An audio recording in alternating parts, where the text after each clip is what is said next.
度固被认证为大修行者的转世，尊贵的第25世占度固仁波切的第10世转世，是百折不挠的大威德英雄热罗多杰扎一师。在这一期的视频会跟大家总结热罗传奇的一生。上个视频说到，热罗因陷入各种冲突而被迫捍卫自己的传承。在这期间，热罗除了抵御其他密宗大师的攻击外，热罗还大力弘扬了大威德密法，进行灌顶及传授修法给众多弟子。热罗几乎倾尽一切财富来修复南部后藏和拉妥地区的寺庙，其中就包括了在公元986年惨遭大火烧毁的西藏第一寺院桑耶寺。热罗也资助了大量将梵文经典翻译成藏文，在各大寺院复制和念诵经典，以及安置许多大型佛像。此外，热罗也因将成千上万只动物放生，从而挽救他们的生命而家喻户晓。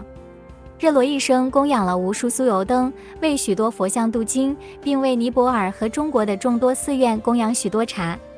当热罗在尼泊尔时，他为苏瓦扬布佛塔献镀金宝盖，向尼泊尔的男女瑜伽师献盛大会供共108次。热罗每年还会向在印度菩提迦耶的金刚座送贡品。在印度期间，热罗供养了84位班智达，长期奉诵般若寂经。同时，他还供养僧人长期奉诵般若2万颂，为果索玛布日僧人供养长期奉诵般若8000颂。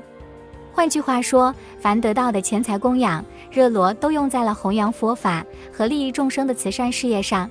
公元1076年，热罗参加火龙年法会，出席者也包括额亦师洛丹喜饶。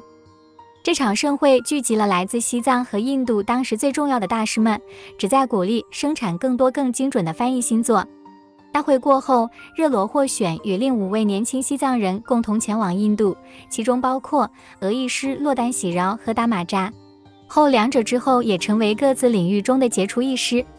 热罗常年坚持传法灌顶，弘扬无比殊胜大威的之法、即时论金刚等其他密续。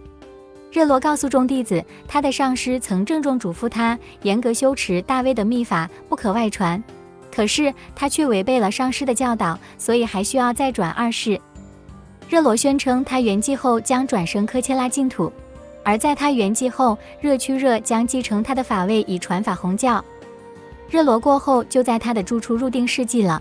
热罗示寂后，在众弟子前示现了3次。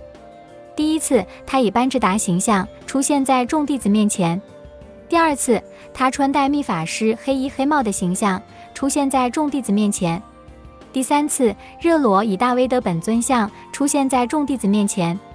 众弟子过后，将热罗的灵体安葬在灵塔中。当在举行灵塔开光仪式时，热罗以佩戴古式的圣乐金刚像出现在灵塔之上，摇着手鼓，做着金刚舞姿态，之后就消失在无边的虚空之中。以上就是今天的全部内容。